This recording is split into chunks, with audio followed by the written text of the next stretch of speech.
Fala pessoal, tudo bem com vocês? Meu nome é Murilo Perim, mas podem me chamar de Mupa. Bom, galera, eu tava fazendo aqueles vídeos então, né? Eu tinha feito 3 primeiros vídeos pra gente falar de fundamentos do desenho. O último foi esse aqui, que eu tava falando do personagem a partir das formas aqui da esfera e do círculo. Antes também tinha conversado um pouquinho com vocês a respeito das distorções que a gente pode fazer com o círculo e do que a gente vai falar quando a gente fala de fundamentos do desenho. Bom, vamos dar sequência então, pensando agora em como usar as outras formas geométricas e como a gente pode brincar um pouquinho com elas. Então vamos para o quadrado, pessoal.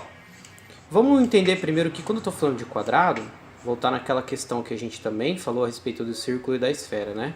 Quando eu falo de quadrado, eu falo disso, de uma figura bidimensional, com 4 lados iguais, com ângulos retos, e aqui a gente não vai estar brincando apenas com o quadrado, a gente vai usar polígonos em geral. Quando eu falo cubo, eu estou falando de uma figura tridimensional que possui 6 lados iguais. Como que eu vou representar esse cubo? Aquela representação clássica que a gente vê de escola, né? Onde a gente consegue ver isso aqui, mas caso eu puxasse aqui aquelas linhas que parecem estar atrás, né? Que a gente não consegue ver, a gente teria mais ou menos isso aqui. Bom, o que a gente pode fazer então com o quadrado? Como que a gente pode brincar com essa forma? A gente pode fazer aquelas mesmas brincadeiras que tinha com o círculo. Então eu posso transformar isso aqui num retângulo bem comprido, né? Aqui são brincadeiras um pouco mais óbvias, por assim dizer. Mas isso aqui é legal até para fazer esse teste de como a sua mão vai correr até o fim da folha. Será que eu consigo fazer um retângulo que ele pegue aqui, ó, o meu papel inteiro? É interessante fazer esse tipo de trabalho realmente por causa da parte gestual. A gente vai ter que usar essas linhas, eventualmente, em algum momento. Então isso auxilia bastante. Posso também brincar aqui com essas variações, né? Deixando a parte de cima um pouquinho mais larga que a de baixo. Colocando alguma inclinação. Tentar juntar aqui uma série desses polígonos que podem mais ou menos estar se encaixando. Como um Tetris aqui. Olhem como eu estou evitando fechar isso com 3 lados. Hoje eu ainda não estou falando de triângulo. Eu estou falando apenas desses polígonos aqui de 4 lados, ok? E quando a gente pensa também em perspectiva, o quadrado, né, o cubo, ele vai ajudar bastante a gente. Por quê? Quando eu falei de ponto de fuga com vocês, eu falei muito rápido, né, que eu vou explicar um pouquinho melhor para mostrar como o quadrado é interessante para a gente, como o cubo é interessante. Vamos chamar isso aqui de linha do horizonte. O que é a linha do horizonte? A linha do horizonte é aquela linhazinha quando a gente está na praia. Imagina que você está na praia, você vai em direção ao mar e você olha lá no fundo do mar. Aí aqui para baixo você vai ver toda uma região que representa o mar e aqui para cima você vai ver o céu. Isso aqui é o que a gente chama de linha do horizonte. Então por que acontece a divisão? Porque é a altura do seu olhar. Então vamos supor que aqui está o meu olhar. Se eu tiver uma caixa exatamente de frente para mim, como que eu vou perceber essa caixa? Dessa maneira, eu só vou conseguir ver a face da frente dela, certo? Então eu vou ver ela mais ou menos assim. Mas e se ela estiver de lado para mim? Se ela estiver mais ou menos de lado, só que se eu estiver muito distante a ponto dessa face aqui dela quase não distorcer, então vamos fazer ela aqui sem distorção, o que vai acontecer? Eu vou conseguir ver essa face da lateral, que ela vai estar representada como? Ela vai estar representada a partir aqui, ó, desse ponto de fuga. Então é assim que eu vou usar o meu ponto de fuga. Sempre imaginando onde está o olhar do observador, o olhar de quem está vendo o desenho. E conforme a posição do objeto, eu vou mudar a maneira como ele é percebido. Então vamos fazer aqui um outro cubinho, agora à direita do olhar do observador desse desenho. Esse aqui a gente tinha à esquerda, a gente conseguia ver essa face aqui, né? E aqui que a gente tem à direita, vai ficar como então? Exatamente, né? O oposto. Olha como eu também vou puxar a face em perspectiva do meu pontinho de fuga. Então aqui eu consigo ver o cubo dessa maneira. Vamos fazer o mesmo teste aqui então, para cima e para baixo. Se eu tenho algum objeto acima do olhar do observador, pode parecer extremamente lógico e racional, mas às vezes a gente esquece disso na hora de desenhar. Mas se eu tenho um objeto acima do olhar do observador, além de conseguir ver a face da frente, por que a face da frente? Porque aqui o objeto não está exatamente em cima da cabeça, ele está acima da altura do olhar, então ele pode estar distante, mas ele está acima da altura do olhar. Aqui está a altura do olhar, ele está mais acima. Eu vou conseguir ver também, naturalmente, a face de baixo. E se ele está abaixo do olhar do observador desse desenho, eu vou conseguir ver também a parte da frente, como a gente usou aqui em todos os exemplos, certo? E vou conseguir observar também a face de cima. Então, o interessante de pensar aqui nos cubos, nos retângulos, nesses polígonos de 4 lados como um todo, é que é um pouco mais fácil de tentar entender alguma perspectiva, de tentar entender essa distorção que uma face pode ter quando ela está em perspectiva, quando ela está se distanciando no desenho, quando ela está se aproximando, como essa face aqui nesse caso, essa face nesse caso e essa face aqui. Uma outra coisa interessante que a gente pode considerar é o seguinte. Vamos abrir aqui uma outra janelinha. Ali eu dei um exemplo muito rápido com um ponto de fuga. Eu vou dar mais dois aqui bem rapidinho, só para vocês entenderem que o ponto de fuga ele pode ser usado de várias maneiras, né? Vamos supor que aqui de novo eu tenho a linha do horizonte. E aqui então um ponto de fuga, 2 pontos. Então agora a gente está com 2 pontos de fuga, certo? O que é a representação de 2 pontos de fuga? É alguma coisa como se a gente enxergasse, por exemplo, um prédio de esquina. Então aqui eu estou vendo a quina do prédio e eu consigo observar para o lado dessa rua e para o lado dessa rua a continuação, a extensão dessa face do prédio. Então vamos supor que isso aqui é, por exemplo, esse prédiozinho aqui de esquina. E aqui tem uma sarjeta, e aqui tem outra, e aqui eu poderia ter outra construção. Enfim, aí eu sigo usando, né, esse ponto de fuga para fazer essas construções. Mas é só para mostrar para vocês que a gente tem também a presença de 2 pontos de fuga.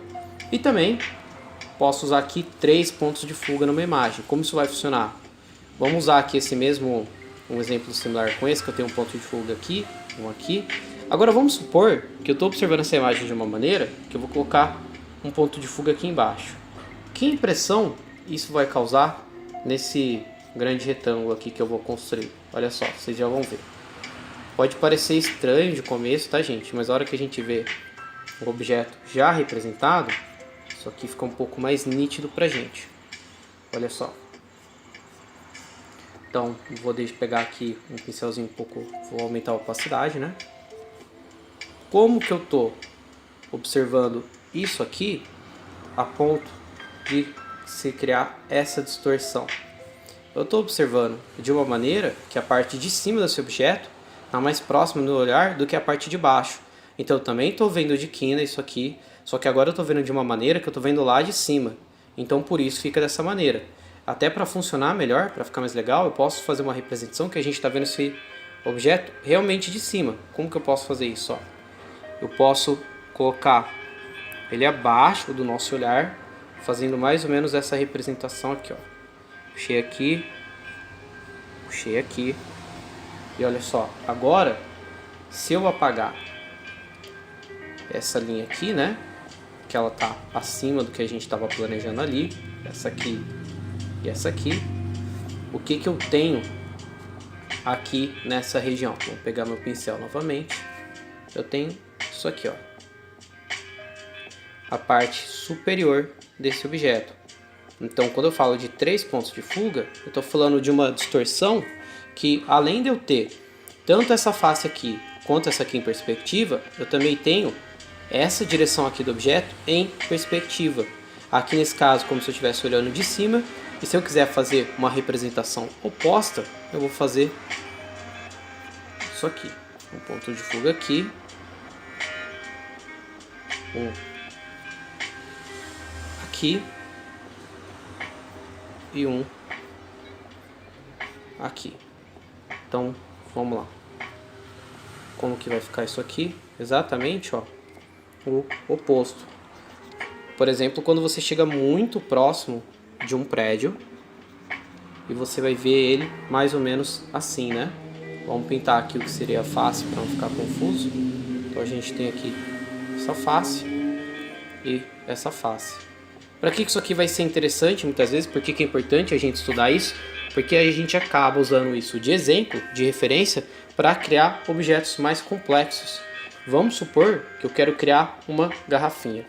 Deixa eu aproximar aqui para não abrir mais papel. Vamos usar esse mesmo papel, dando um zoom aqui nesse cantinho que já vai ser o suficiente. Beleza, eu vou diminuir meu pincel. Não quero também que o vídeo fique muito longo, ele já está se arrastando bastante. Vamos supor que eu quero fazer então essa garrafinha que eu falei para vocês em perspectiva. O que eu posso fazer? Primeira coisa, eu vou imaginar então uma forma onde ela vai se encaixar que está em perspectiva, certo? Olha só. Estou usando ali nos pontos de fuga. Acho que aqui ficou muito aberto. Vou usar aqui uma relação menor. Ok, vou usar isso aqui, ó. Deixar mais escuro aqui para vocês verem bem. Olha só. Isso aqui eu tô desenvolvendo, por exemplo, um potinho. Tem uma tampinha aqui mais arredondada. Que aqui tem um rótulo.